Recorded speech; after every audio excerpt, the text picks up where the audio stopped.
Okay, so now we're going to continue on with example 2. In example 2, we're going to find the zeros of a polynomial. Here we're asked to find all the zeros of this polynomial. F of x equals x cubed plus 2x squared minus 4x minus 8. To find the zeros, we set f of x equal to 0, and then we solve.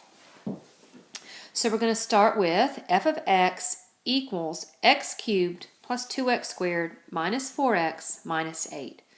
So now instead of f of x, we replace that with 0. And usually, hopefully, you can solve these by factoring. And this is what's called factoring by grouping. You take a look at these two terms separately from these two terms. If you look at the first two, the x cubed and the 2x squared, you realize, hopefully, they've got a common factor of x squared. So you factor out an x squared, and x squared times x makes the x cubed. X squared times 2 makes the 2x squared. That's how that first part was factored. Now, in this second part here, you realize there's a common factor of -4. So they factor out a -4. -4 times x is -4x. -4 times 2 is a -8. So now that you realize, and this is what should happen in factoring by grouping, as long as this matches, then that's going to be one of your factors, and the other factor is going to be what's left, x squared minus 4.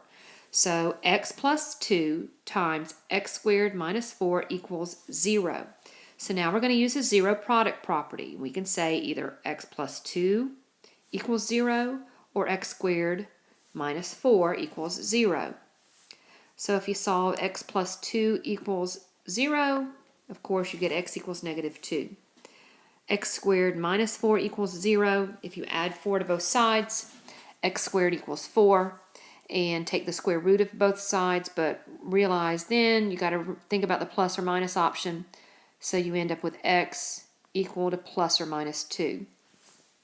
Well, we already had x was -2 up here, so we just have the solution x equals +2, x equals -2.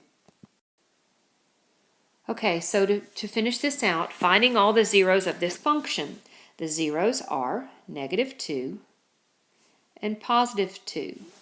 And that just means those are the x-intercepts. If you find the zeros of a polynomial, it's just another way of saying those are the x-intercepts. The graph passes through the points 0, -2, and 0, 2. So when we ask you to find the zeros of a polynomial, you're really just finding the x-intercepts.